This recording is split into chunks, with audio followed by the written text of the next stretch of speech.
الشيطان الرجيم. بسم الله الرحمن الرحيم.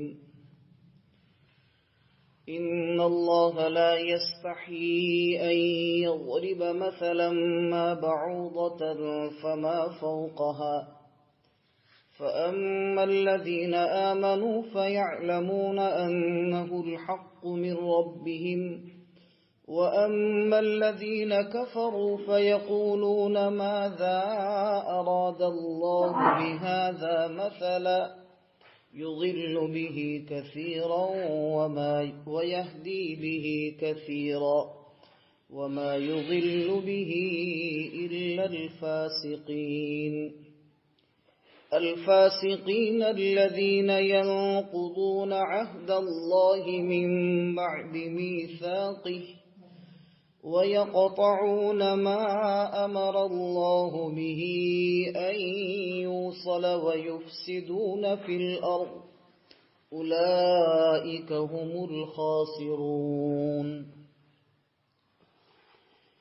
بے شک کہ اللہ تبارک و تعالی مچھر کی یا اس سے بھی اوپر کی کسی بھی شے کے ذریعے مثال بیان کرنے سے شرم نہیں رکھتے ہیں.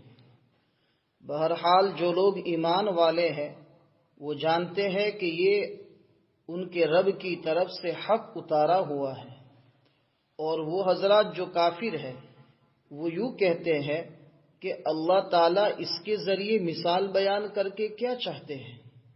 اللہ رب العزت ایسی مثال کے ذریعے سے بہت سو کو گمراہ کرتے ہیں اور ایسی مثال کے ذریعے بہت سو کو ہدایت دیتے ہیں، اور نہیں گمراہ کرتے ہیں اس سے مگر فاسق لوگوں کو، جو لوگ اللہ کے عہد کو توڑ دیتے ہیں اس کو مضبوط کرنے کے بعد، اور توڑ دیتے ہیں اس حکم کو جو اللہ نے ان کو دیا ہے ملانے کا، اور زمین میں فساد مچاتے ہیں. یہی لوگ نقصان اٹھانے والے ہیں.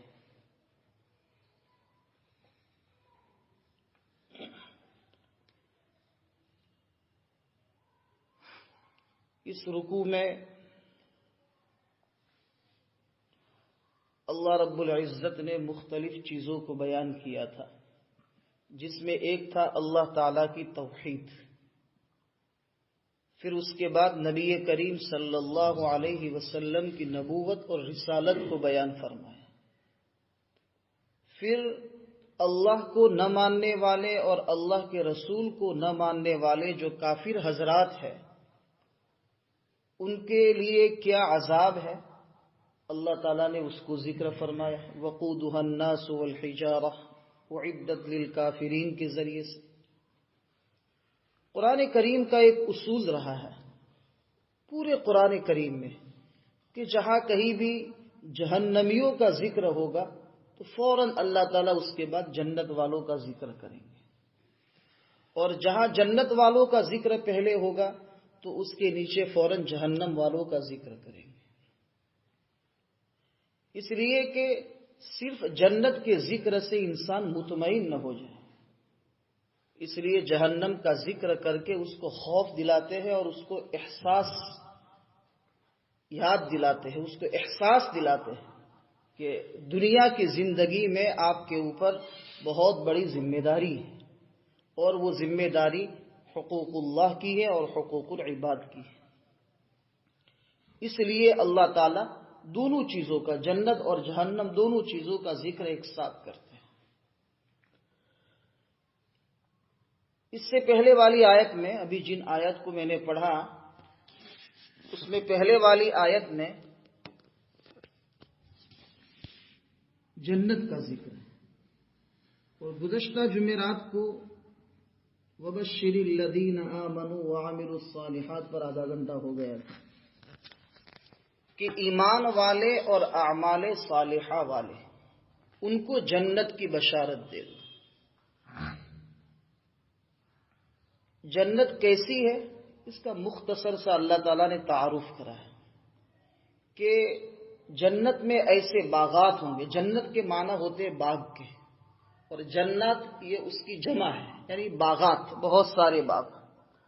اللہ تعالیٰ نے باغات بنائے ہیں جنت میں، اور وہ باغ ایسے ہوں گے کہ جو باغ ہے اس کے نیچے سے باقاعدہ نہریں بہتی ہوگی۔ اب وہ نہریں کس چیز کی ہے؟ اللہ تعالیٰ نے سورہ محمد میں 26ویں پارے میں اس کا ذکر فرمایا ہے۔ اس میں ایک نہر ہے پانی کی، اور ایسی پانی کی نہر ہوگی کہ جس میں کبھی بدبو نہیں آئے گی، من ماء غیر آسن۔ اور دوسری نہر ہوگی دودھ کی، وانہار من لبن لم یتغیر طعمہ، اس کا مزہ کبھی ختم نہیں ہوگا۔ جیسے دنیا میں دیکھتے ہیں کہ دودھ ایک دو دن کے بعد اگر پیتے ہیں تو اس کا مزہ ختم ہو جاتا ہے، تو آخرت کے اندر جو اللہ تعالیٰ دودھ کی نہریں اللہ تعالیٰ نے بنائی ہے، اس میں وہ جو دودھ ہوگا اس کو جب بھی آپ پیو گے اس کا اصلی مزہ ہوگا، جنت کا جو مزہ اللہ تعالیٰ نے رکھا ہے وہ مزہ۔ اور تیسری جو نہر ہوگی وہ شراب کی نہر ہوگی، وانہار من خمر، شراب کی نہر ہوگی، اور لذت للشاربین، اس سے پینے والوں کو لذت محسوس ہوگی۔ دنیا میں جو بھی لوگ شراب پیتے ہیں تو شراب ایک ایسا مشروب ہے، ایسا پینا ہے کہ انسان جتنا پیتا جائے گا اس کی خواہش اور اس کی لذت اور پینے کو چاہے گی۔ دودھ پیئیں گے، شہد پیئیں گے، پانی پیئیں گے تو انسان یہ سوچے گا کہ بس اب پیٹ بھر گیا، لیکن شراب میں کبھی اس کا پیٹ نہیں بھرے گا، اس لیے کہ شراب کے گھونٹ تم جتنے پیتے جاؤ گے اتنی لذت بڑھتی جائے گی، اور جتنی لذت بڑھتی جائے گی انسان اس کو پیتا رہے گا۔ یہ شراب کی خاصیت ہے۔ تو اللہ تعالیٰ نے قرآن کریم میں جنت کی جو شراب کا ذکر فرمایا تو اس کے ساتھ بھی کیا فرمایا؟ لذت للشاربین، کہ جیسے دنیا میں تم لذت حاصل کرنے کے لیے پیتے ہو، آخرت میں بھی اللہ تعالیٰ ایسی شراب تیار کریں گے کہ اس کے پینے کی وجہ سے آپ کی لذت میں اضافہ ہوگا۔ اسی لیے امام ابو حنیفہ رحمۃ اللہ علیہ کے نزدیک مسئلہ یہ ہے کہ شراب جب نشہ لاتی ہے تو شریعت کی طرف سے اس آدمی کو سزا دی جاتی ہے 80 کوڑوں کی۔ یہ فقہی مسئلہ ہے۔ تو آپ اگر ایک گھونٹ پیئیں گے تو اس سے تو نشہ نہیں آئے گا، لیکن آپ ایک گھونٹ بھی نہیں پی سکتے۔ کیوں؟ اس لیے کہ ایک گھونٹ کے پینے کی وجہ سے نشہ تو نہیں آئے گا، اور نشہ حرام ہے، لیکن شراب کی خاصیت یہ ہے کہ ایک گھونٹ پیئیں گے تو وہ آپ کی لذت کو بڑھا دے گا، دوسرے گھونٹ کی طرف آپ آئیں گے، پھر تیسرے گھونٹ کی طرف آئیں گے، نتیجہ یہ ہوگا کہ آپ اتنی مقدار میں پی بیٹھیں گے کہ نشہ آ جائے گا، اور نشے کی وجہ سے شرعی حکم ٹوٹے گا اور اس کے اوپر آپ کو سزا ہوگی۔ اس لیے شراب کی یہ خاصیت ہے۔ تو تیسری جو نہر ہے وہ شراب کی ہوگی، اور چوتھی جو نہر ہے وہ شہد کی ہوگی۔ اور قرآن نے فرمایا من عسل مصفى، بالکل صاف شفاف شہد ہوگا، باقاعدہ شہد کی نہر ہوگی۔ جیسے پانی کی نہریں ہم دنیا میں دیکھتے ہیں، اس طریقے سے باقاعدہ پانی کی، دودھ کی، شراب کی، شہد کی، یہ سب نہریں ہوگی۔ اور پینے کے لیے وہاں جانے کی ضرورت نہیں ہے، وہ تو آپ کہیں گے کہ مجھے شراب، یعنی چاہیں گے آپ کہ مجھے دودھ پینا ہے تو وہ گلاس بھر کے آپ کے پاس آ جائے گی، پی لو۔ شراب پینی ہے تو آپ کے پاس آ جائے گی۔ اللہ تعالیٰ جنت میں اتنی سہولت عطا فرمائے۔ اور قرآن کریم میں اللہ تعالیٰ نے ایک جگہ پر فرمایا کہ جنت والوں کی خدمت کے لیے چھوٹے چھوٹے بچے ہوں گے، وَيَطُوفُ عَلَيْهِمْ وِلْدَانٌ، اور وَيَطُوفُ عَلَيْهِمْ غِلْمَانٌ۔ غلمان اور ولدان کے معنی ہے نابالغ بچے۔ وہ جنت والوں کی خدمت کریں گے، کیا چاہیے آپ کو، کیا چاہیے، تو وہ آپ کے لیے سب چیزیں مہیا کریں گے۔ عقل یہ کہتی ہے کہ جب جنت میں صرف چاہتے ہیں تو اللہ تعالیٰ وہ چیز حاضر کر دیتے ہیں۔ انگور کھانی ہے تو خوشہ بالکل نیچے آ جائے گا، آپ کے منہ کے قریب، توڑ لو کھا لو۔ تو پھر یہ چھوٹے چھوٹے بچوں کو خدمت کے لیے رکھنے کی کیا ضرورت ہے؟ عقل میں آتا ہے نا یہ بات کہ جب کوئی خدمت کی ضرورت ہے نہیں بظاہر، لیکن پھر بھی اللہ تعالیٰ نے ان بچوں کو خدمت کے لیے کیوں رکھا ہے؟ اور قرآن کریم میں وَيَطُوفُ عَلَيْهِمْ وِلْدَانٌ مُخَلَّدٌ، تو اس کا جواب یہ ہے کہ یہ جنت والوں کے اعزاز اور اکرام میں اللہ تعالیٰ نے خدام دیے ہیں، اس لیے کہ جو بڑے لوگ ہوتے ہیں تو ان کے کیا ہوتے ہیں؟ خدام اور ان کے نوکر چاکر ہوتے ہیں۔ تو یہ اللہ تعالیٰ جنتیوں کو اعزاز اور ان کے احترام میں یہ سب عطا فرمائیں گے۔ پھر اگر وہ ہے آپ کے پاس خدام تو کہا جاؤ بیٹا لے آؤ۔ تو یہ عزت و اکرام میں اضافے کے طور پر اللہ تعالیٰ چھوٹے چھوٹے بچے جو ہے یہ جنت والوں کی اکرام کے لیے دیں گے، عطا فرمائیں گے۔ جب بات نکلی ہے تو اس کے اوپر ایک اور بحث کرے کہ یہ بچے کون ہوں گے جو جنت والوں کی خدمت کریں گے۔ اس سلسلے میں حضرات مفسرین نے بہت سارے اقوال ذکر کیے ہیں۔ ایک قول تو یہ ہے کہ اللہ تعالیٰ مستقل ایسے بچوں کو پیدا کریں گے جنت میں کہ جو جنت والوں کی خدمت کریں گے اور ان کے نوکر ہوں گے۔ بعض حضرات کا کہنا یہ ہے کہ مسلمانوں کے وہ بچے جو نابالغ ہونے کی حالت میں وفات پا گئے ہیں، یعنی بالغ نہیں ہوئے، نابالغ ہونے کی حالت میں، بچپنے میں 7-8 سال کی عمر میں، یعنی بالغ ہونے سے پہلے پہلے جن کی وفات ہو گئی ہے، وہ بچے جنت والوں کے خادم ہوں گے۔ اور ایک قول یہ ہے کہ کفار کے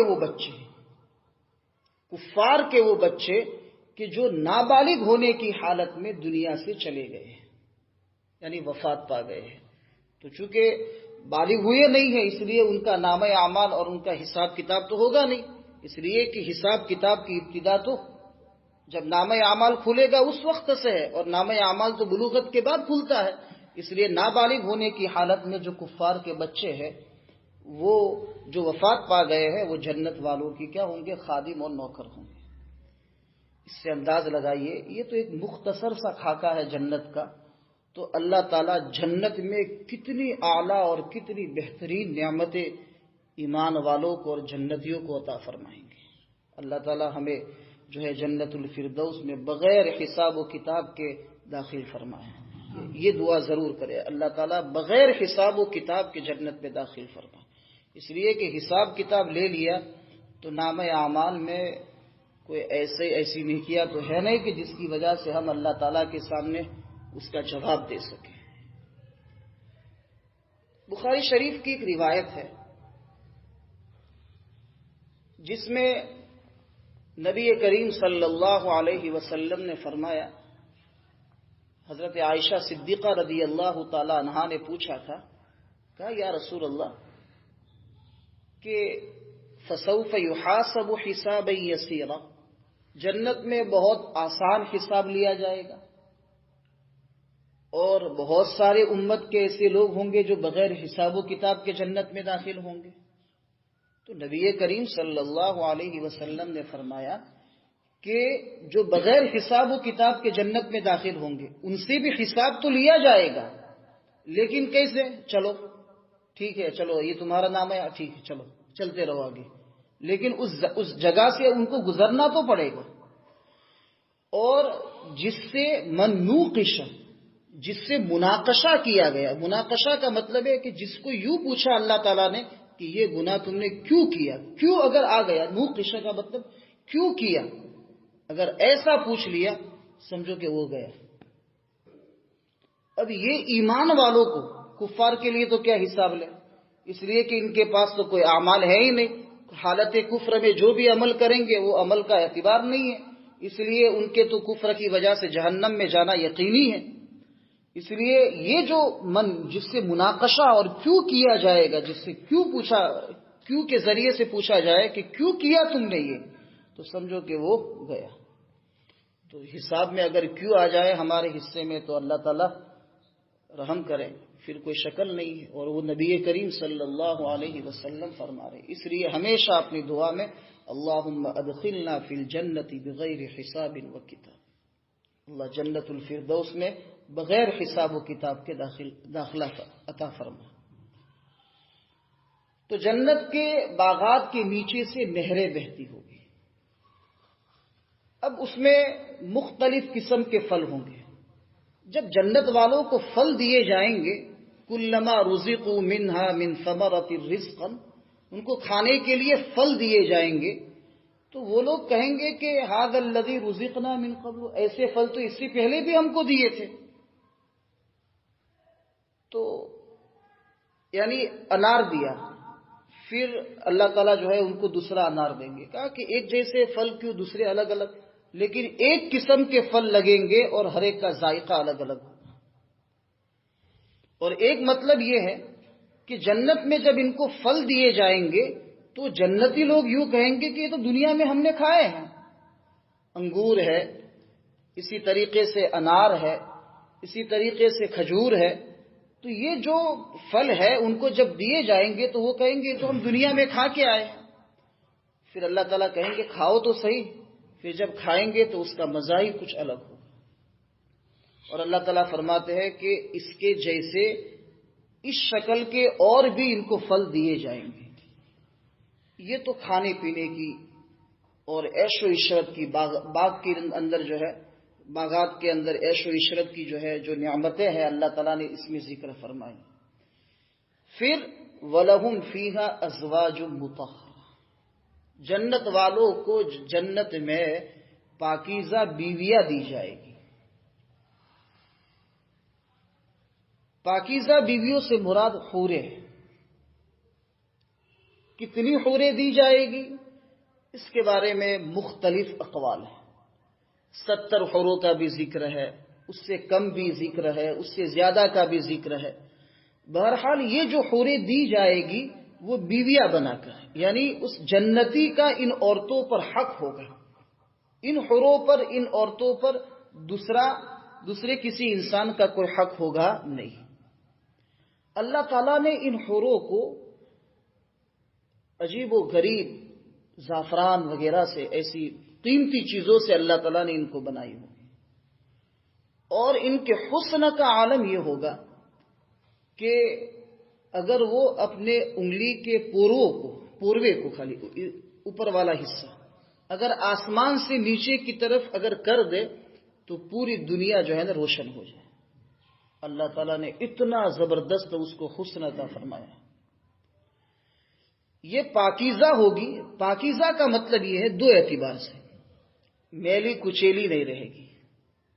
جیسے دنیا میں کام کاج کے اندر عورتیں لگی ہوتی ہے اور کپڑے میلے، بدن پر گندگیاں لگ جاتی ہے. غسل اگر کرے، اگر ہفتے میں ایک مرتبہ غسل کرے تو میل بدن کے اوپر جم جاتا ہے. تو یہ سب چیزیں وہاں نہیں ہوگی، بالکل کاچ کی طرح ہوگی.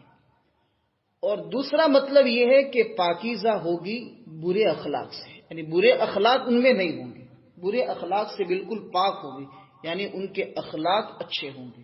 دنیا میں بہت ساری عورتیں ایسی ہوتی ہے کہ حسین اور خوبصورت ہوتی ہے، لیکن اخلاقی اعتبار سے ان کا شوہر ایسی عورتوں سے پریشان ہوتا ہے. تو اگر دکھنے میں اچھی ہو تو اخلاق کے اعتبار سے اچھی نہیں ہوتی، اور اگر اخلاق کے اعتبار سے اچھی ہو تو دکھنے میں اچھی نہیں ہوتی. تو کسی نہ کسی اعتبار سے شوہر کے لیے کوئی جو ہے اختلاف کا سبب رہتا ہے. وہاں کسی قسم کا کوئی اختلاف کا سبب نہیں ہوگا. صرف جو ہے جب انسان جنتی اس کو دیکھے گا تو اس کے دل کے اندر اس کی محبت پیدا ہو جائے گی. اور حور جب دیکھے گی اپنے جنتی شوہر کو تو اس کے دل کے اندر بھی جنتی شوہر کی محبت پیدا ہو جائے گی. یہ انتظام اللہ تعالیٰ کی طرف سے بطور انعام کے ہوگا. اور یہ بھی نہیں کہ چلو 70 سال 100 سال اگر یہ وہ حوریں آپ کو ملی اور پھر اس کے بعد وہ بوڑھی ہو جائے گی. بوڑھی بھی نہیں ہوگی، 33 سال کی عمر کی رہے گی. جنت میں جنتیوں کی جو عمر ہے وہ 33 سال ہوگی، یعنی مکمل جوانی کی جو عمر ہے وہ 33 سال ہے. تو اللہ تعالیٰ کبھی ان حوروں کو، ان بیویوں کو کبھی بوڑھا نہیں ہونے دے گا، بلکہ ہر وقت کیا رکھے گا اللہ تعالیٰ؟ جوان رکھے گا۔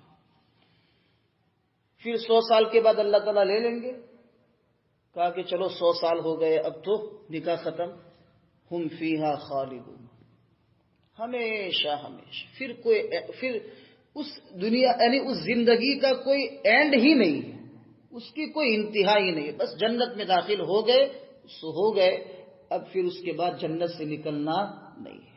اللہ تعالیٰ نے جو جنت میں نعمتیں دیں گے وہ لازوال دیں گے۔ لازوال کا مطلب غیر متناہی، کبھی بھی ختم نہیں ہوگی۔ جنت میں داخلہ مل گیا، بس مل گیا۔ یعنی آخرت کی خوشی اگر آپ کو دی گئی تو ایسی خوشی کہ اس کے بعد غمی نہیں، اور اگر غمی جیسے کفار کو دی جائے گی تو ایسی غمی کہ پھر اس کے بعد خوشی نہیں۔ اللہ تعالی ہمارا شمار کامل مومنین میں اور اہل جنت میں شمار فرمائے اللہ۔ یہ گزشتہ جمعرات کی ایک آیت باقی تھی تو مختصر اس کا خلاصہ پیش کر دیا۔ آگے والی جو آیت ہے جس میں اللہ تعالی مچھر کی مثال یا اس سے بھی اوپر کی کسی مخلوق کی مثال بیان کرنے سے نہیں شرماتے، اس کا کیا مطلب؟ کفار کی طرف سے، جیسے پہلے آیا تھا 2-3 ہفتے پہلے، کہ کفار کی طرف سے قرآن کریم پر ایک اعتراض تھا، کہا کہ یہ اللہ تعالیٰ کا کلام نہیں ہے، یہ نبی کریم صلی اللہ علیہ وسلم کا کلام ہے، یا کسی سے لکھوایا ہے یا کسی سے سیکھا ہے۔ اس کے اوپر تفصیل سے بحث ہوئی تھی۔ تو اس کی وجہ ان کے دماغ میں ایک وجہ یہ تھی کہ اللہ تعالیٰ اتنے بڑے ہیں تو اللہ تعالیٰ اپنی کتاب میں اور قرآن کریم میں ایک مچھر کی مثال بیان کرتے ہیں، تو ان کو اس کے اوپر اعتراض ہوا اور سوال پیدا ہوا کہ اللہ تعالیٰ جو ہے ایسی مچھر اور مکھی کی مثال بیان کرتے ہیں۔ تو اللہ تعالیٰ فرماتے ہیں کہ دیکھو، سمجھانے کے لیے جب کوئی مثال پیش کی جاتی ہے تو جس آدمی کو جس طریقے سے سمجھانا ہو وہ اصل ہوتا ہے کہ کس چیز سے وہ آدمی سمجھے گا۔ تو سمجھانے کے لیے مچھر یا مچھر سے بھی نیچی مخلوق کی اگر کوئی ضرورت پڑے گی تو اللہ تعالیٰ اس کو بیان کرنے سے شرمائیں گے نہیں۔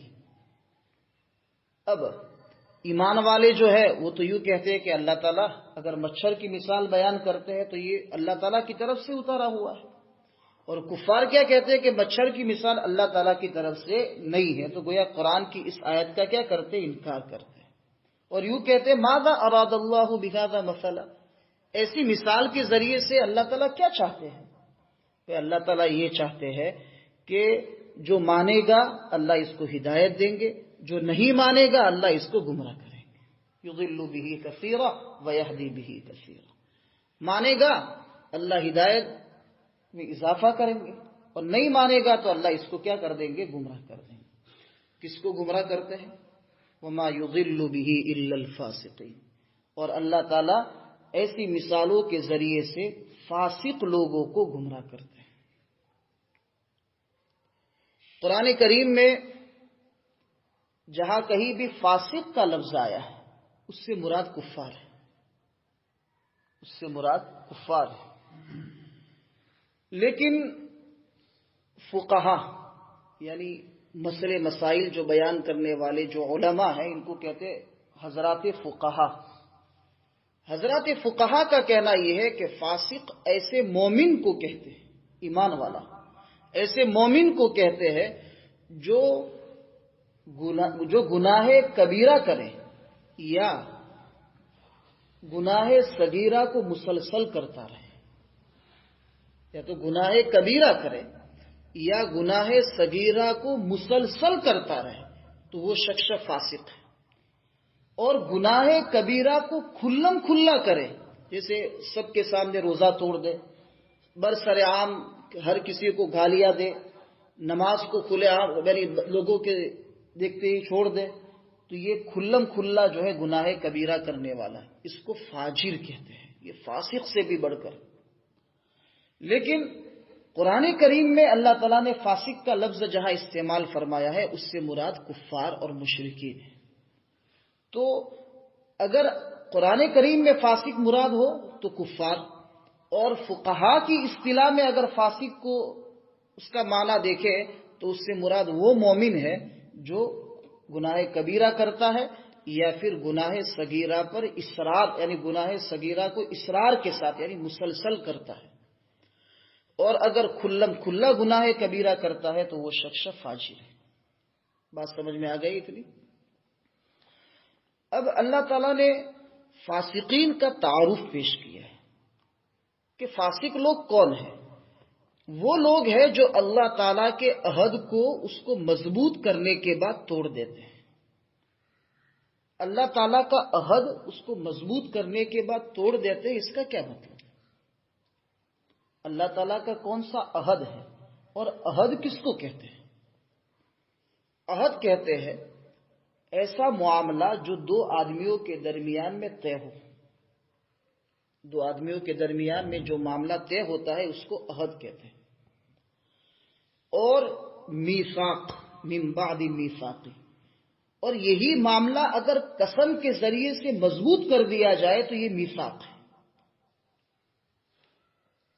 تو اللہ تعالیٰ کے عہد کو توڑ دیتے ہیں اس کو مضبوط کرنے کے بعد، یعنی قسم کے ذریعے سے اس کو مضبوط کیا، اور پھر بھی یہ فاسق لوگ اس کو کیا کر دیتے ہیں؟ توڑ دیتے ہیں۔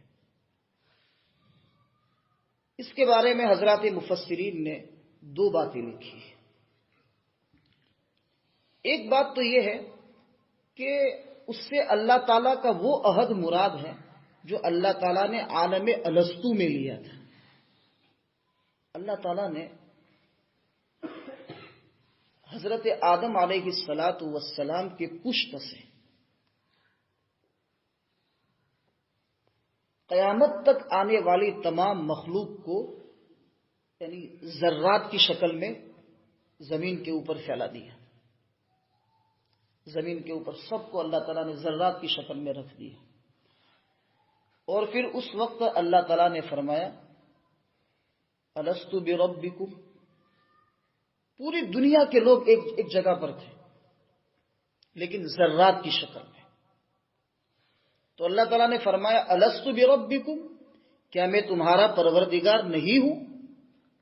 تو سب جتنے بھی انسان ذرات کی شکل میں اس وقت تھے انہوں نے قالو، ان سب نے کہا بلا، کیوں نہیں، آپ ہمارے رب ہیں۔ تو اللہ تعالیٰ کو رب ماننے کا یعنی رب ماننے کا اقرار اور عہد پوری قیامت تک آنے والی مخلوق نے کر دیا ہے۔ تو یہ جو عہد اللہ تعالیٰ نے اس وقت لیا تھا، دنیا میں آنے کے بعد اللہ کا انکار کرتے ہیں تو ظاہر سی بات ہے کہ وہ عہد کو توڑ دیتے ہیں۔ اور پھر بلا، کیوں نہیں، شہیدنا علی انفسنا، ہم اپنے آپ پر گواہ ہے کہ ہم آپ کے رب ہونے کا اقرار کرتے ہیں۔ گویا قسم کی درجے میں اس کا اقرار ہے، یعنی مخلوق کا اقرار ہے، تو گویا کہ مضبوط ہو گیا اور پھر اللہ کے عہد کو توڑ دیتے ہیں۔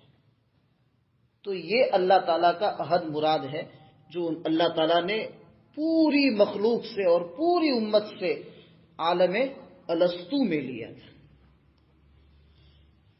اور دوسرا مطلب یہ ہے کہ اللہ تعالیٰ کا بندوں کے ساتھ جو عہد ہے، اسی طریقے سے بندوں کا بندوں کے ساتھ جو عہد ہے، اسی طریقے سے ایک مسلمان کا اپنے پڑوسی کے ساتھ جو عہد ہے، حصے دار مسلمان بھائیوں کا آپس میں ایک دوسرے شریک سے جو عہد ہے، یہ عہد توڑنا نہیں چاہیے۔ اگر اس عہد کو بھی توڑوں گے تو دنیا میں نقصان اٹھاؤں گے اور آخرت میں بھی نقصان اٹھاؤں گے۔ اس کی دلیل کیا ہے کہ ایک مسلمان کو چاہیے کہ اپنے پڑوسی کو تکلیف نہ دے، ایک مسلمان کو چاہیے کہ اپنے حصے داروں کے ساتھ جو عہد کیا ہے اس کی خلاف ورزی نہ کرے، اس کو توڑے نہیں۔ ایک عام مسلمان کا دوسرے عام مسلمان کے ساتھ جو حق ہے اس حق کو بھی نبھائے۔ سلام کا جواب دینا، جیسے حق المسلم علی المسلم خمس، مسلمان کا مسلمان بھائی کے اوپر جو 5 قسم کے حق ہے تو یہ حقوق بھی ادا کرے۔ اگر ان حقوق کو اگر ادا نہ کیا تو اللہ تعالیٰ کے یہاں پکڑ ہوگی۔ اس کی دلیل یہ ہے کہ وَيُفْسِدُونَ فِي الْأَرْضِ، یہ عہد کو توڑنے والے جو لوگ ہیں نا، وہ زمین میں فساد مچاتے ہیں۔ اب غور کرو کہ اللہ تعالیٰ کے قانون کے مطابق اور اصول کے مطابق اگر مسلمان زندگی گزارے تو کوئی فتنہ ہوگا؟ کوئی فتنہ نہیں ہوگا۔ ایک پڑوسی اپنے پڑوس کے حق کو ادا کرے، اولاد اپنے والدین کے حق کو ادا کرے، والدین اپنے اولاد کے حق کو ادا کرے، شوہر اپنے بیوی کے حقوق کو ادا کرے، بیوی اپنے شوہر کے حقوق کو ادا کرے، ایک مسلمان دوسرے مسلمان کے تمام حقوق کو ادا کرے، دنیا میں کوئی فساد پیدا نہیں ہوگا۔ تو فساد کی جو جڑ ہے وہ اللہ تعالیٰ نے جو ذمہ داریاں ہم پر عائد فرمائی ہیں، وہ ذمہ داریاں اور وہ عہد کو ہم توڑ دیتے ہیں، اس کی وجہ سے یہ دنیا میں فساد وجود میں آتا ہے۔ اولئک هم الخاسرون، یہی لوگ نقصان اٹھانے والے ہیں۔ یعنی دنیا میں تو نقصان ہے ہی کہ رزق کی برکتیں ختم ہو جاتی ہے، دنیا کے اندر پریشانیاں آتی ہے، سکون ختم ہو جاتا ہے، اور آخرت میں اللہ تعالیٰ جہنم میں داخل کریں گے ایسے آدمی کو۔ اس لیے اللہ تعالیٰ ہمیں ان مسلمانوں میں شامل فرمائے کہ جو اللہ تعالیٰ کے جو ہمارے اوپر حقوق ہے ہم مکمل طور پر ادا کرنے والے ہو، ایسے مسلمان بندوں میں ہمارا شمار فرمایا۔